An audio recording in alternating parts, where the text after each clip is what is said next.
Lamar Jackson and the Ravens, man, they choked off this big time potential win for them. They were up 15 points, I think, with like 5 minutes or so left against Josh Allen and the Bills, and Josh Allen and the Bills, they go on this remarkable comeback win to kick the field goal as time expires to win the game 41-40. I'll give my initial reaction before you jump in. For me, man, here's my biggest concern. And you guys know I'm a Lamar fan, and I root for the Ravens because I'm a Lamar fan. My biggest take, though, is that this Ravens team, they don't have the it factor. Because when I put a tweet out during the game, when the Ravens is rolling, they look unbeatable. Like, they really do. The combination of Derek and Lamar and the way that they were scoring at ease and the O-line, the blocking up front, the physicality, like, they made it look easy for like 2.5, 3 quarters. But then when it gets late in games, when it gets in the big moments, something always happens. And this isn't a one-off. This has been the last few seasons because I've been watching them closely. Like, I looked at it. I think they lead the league in like most comeback losses where they're up, at least a touchdown with like a minute or so remaining, and they end up losing the game. I think 9 losses was a stat I saw. 9 losses in situations where they held a 7-point or greater lead in the fourth quarter as of the 2023 season. That's ridiculous. So at some point, it's like if I'm John Harbaugh, I got to look at myself in the mirror. I got to figure out what is it. What am I missing as the head coach? What is my team missing? Why can't we sustain greatness for an entirety of 4 quarters? I don't get it. Either Lamar Jackson will stumble late in the games and he'll have a bad turnover.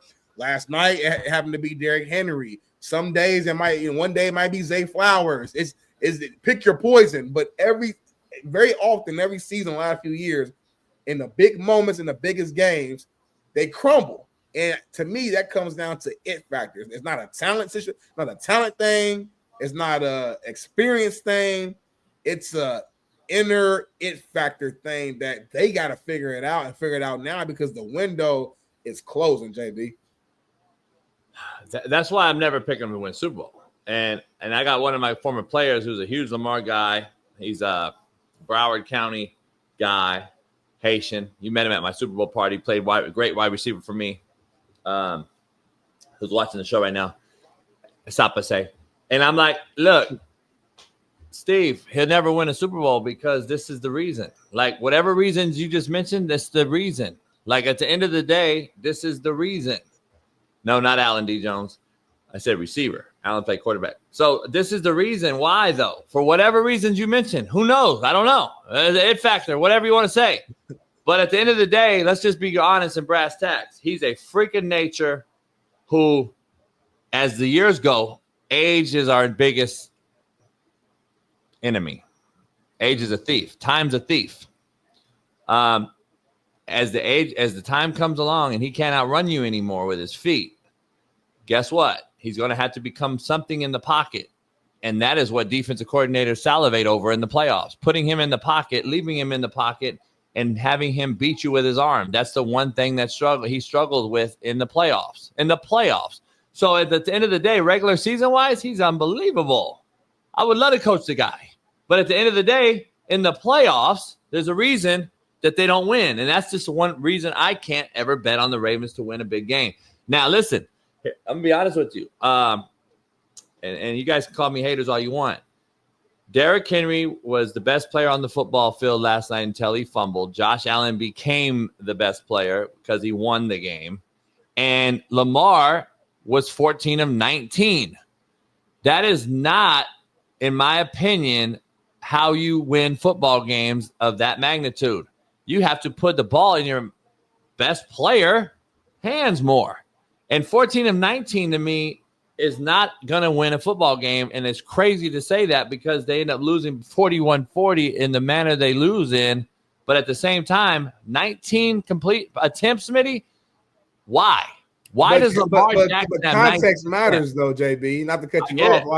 But why do you have 19 attempts, though, period? That's the only question. Derrick had 165 rushing yards. I get it, but 19 attempts. So here's my point, though. You see what I'm saying? How many total plays did they run?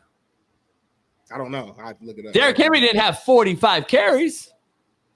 You see what I'm saying? You got to have 65 to 70 football plays in the NFL offense to be successful, in my opinion.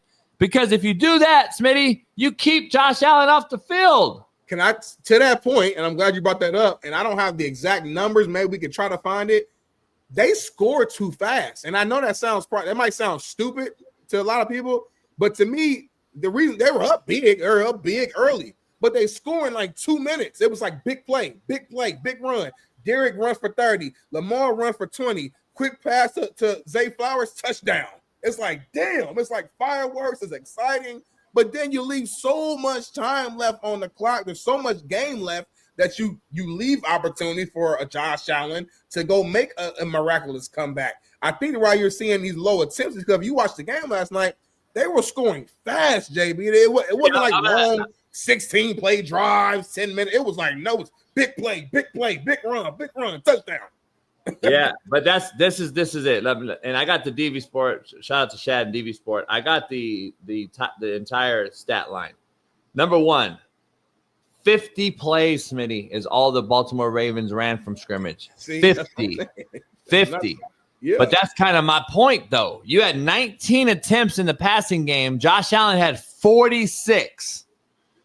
There's a reason why you have this guy with the ball in your hands more. Now they're playing catch up, though, JB. Yeah, but here's how you play. But you can't play catch up when you had 29 first downs to Baltimore's 19. 29 first downs for Buffalo, 19 for the Ravens. Now, let me keep going real quick. Keep going. 19 pass attempts to 46. 390 passing to 194 passing. And then you got rushing, obviously, Derrick Henry. There's only had 29 carries, bro. Well, I'm sorry, Derrick didn't have 29. 29 total rushing attempts or carries by Baltimore. 29. 29 and 19, Smitty, is not going to get you a victory in the playoffs. That was a playoff game last night. Like, that's what it is going to be like. That's what it's going to be like. Maybe we saw the two best AFC teams last night. I don't know. We won't know. It's week one, Smitty. I'm not going to say the Ravens are fucking not going to win it. I'm not going to say the Buffalo's going to win it. I'm not going to say they are going to win it either. It's week one, and we're already calling these two the best teams in football because of the game was so great. I think ESPN saw the great game, and they're like, oh, these are the two best teams in football. I'm like, calm down, homie. Yeah. Let's pump our brakes. It's week one. We'll find out later. Yeah, we'll find out later. Yeah, but the telltale sign here are plays from scrimmage. Let me go back to Buffalo real quick. You ran 50 offensive plays for Baltimore. You ran 80 for the Buffalo Bills, dog. 80 football plays, and I didn't even know that, and I just told you before. I said you got to have at least 65 to 75 plays from scrimmage. 500 yards to 432 yards. 432 yards on 50 plays, if you divide it, is better than Buffalo did with more plays and 500 yards.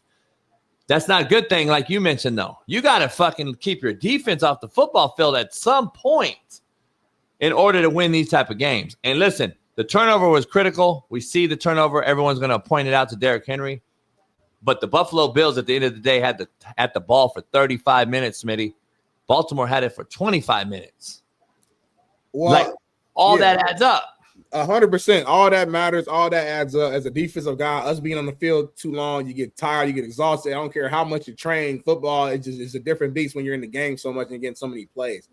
Also, though, we can't not point out the defense, though. If you score 40 points, JB, you're a quarterback, you're an offensive guy. If you go into a season and you were spotted 40 points every game, you probably feel like you better go undefeated.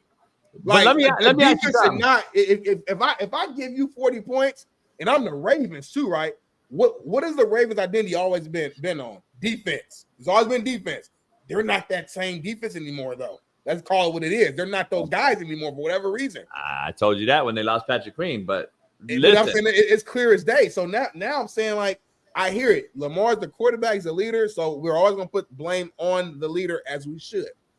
Derrick Henry fumbled the ball. Critical time, critical moment. Like I said in my lead up, it's always a big time turnover in the worst time frame. This time it happened to be Derrick Henry. You got to put blame there. But at some point, though, defense, get a damn stop. Get a stop. Josh Allen was doing what he wanted to do on that last drive. Let me ask you this.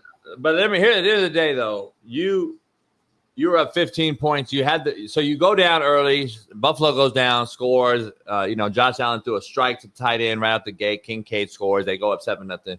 Yeah. Then Baltimore takes a 10-7 lead. Then they go up 17-7. Then Buffalo scores with a second left with a great play design by running what we used to call oopie-doop. So we ran 3 verts and looked like Hail Mary, and then we ran a deep crosser, and if we had time to try to get that in the field goal range, they ran it to perfection, gets out of bounds. What I have seen in the NFL this year so far through week 1 is great time clock management. Oh, yeah, that was phenomenal. Yeah. Andy Reid displayed it in Brazil. I saw it yesterday by Buffalo and McDermott. I saw it with the Chargers against the Chiefs. I also saw it with the Rams yesterday, and I also saw it with the Niners, and I also saw it with Tampa Bay and Atlanta. I'm seeing great time management by head coaches, which is week 1 is a very good sign. Let me say that. It's a very good sign. Much better start to this NFL season than it was last year. Thank you for saying that. Oh, man. But the reason why I say that is because guess what? Players played more in preseason. Yeah, you're right. I agree. And I mentioned that earlier. I said, make these motherfuckers play preseason games. Yep. And they actually played more. And guess what you got? A better product. It was a really good product. It was a great week 1. Like for week 1, I ain't gonna lie. This was a really good week 1. I was hoping you was gonna say this. Yeah, well, I'm still kind of not sold on the QB play overall.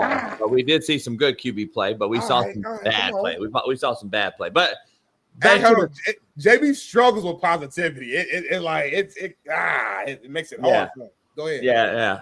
Cringe. And so back to the original point, though. They get it down. They go down 20-13.5 or whatever.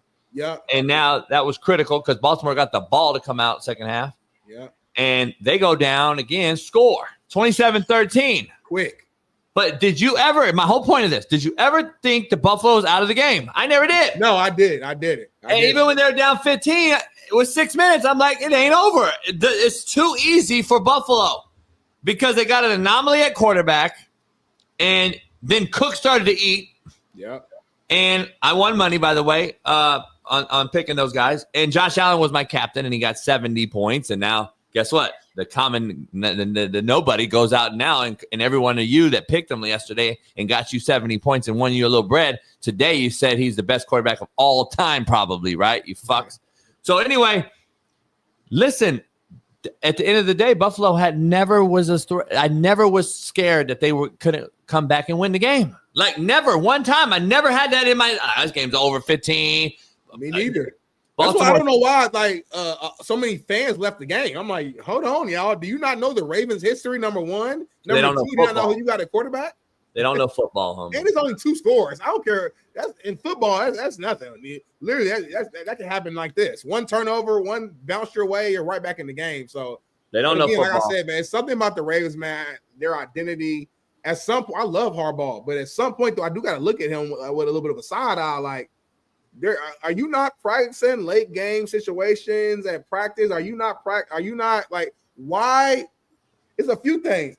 I feel like they get passive offensively with the play calling. I feel like the players, like once they get up big, they start to feel themselves and think the game is over. And you see that in how they play. The effort is different.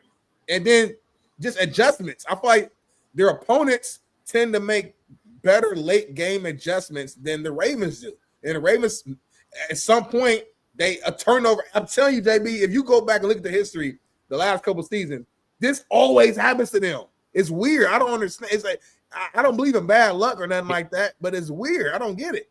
But here's why I don't know why you continue to bet on Lamar Jackson's led team. Like at the end of the day, I'm not blaming Lamar Jackson, or I'm not saying I feel like you are a lot. And I'm not. But Lamar, really, I really don't. At the end of the day, though, if I'm the MVP, homie, there's no way you only have 19 attempts because 19 passing attempts, maybe 10 more rushing attempts for me with a guy like him. Because he's going to ad-lib on 19 pass drops, 19 more. Let's just give him 10 more passing attempts. 5 of those are probably going to be freaking nature runs. Right.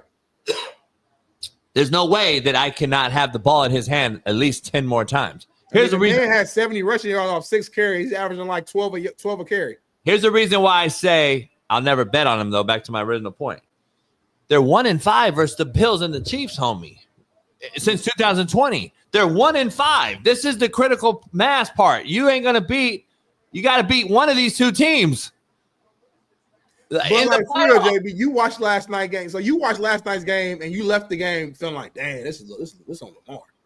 Like I'm not saying he's getting no blame. He deserves. Like I didn't watch that game, and I'm not trying to defend him. I'm just being honest. Like last night's game specifically.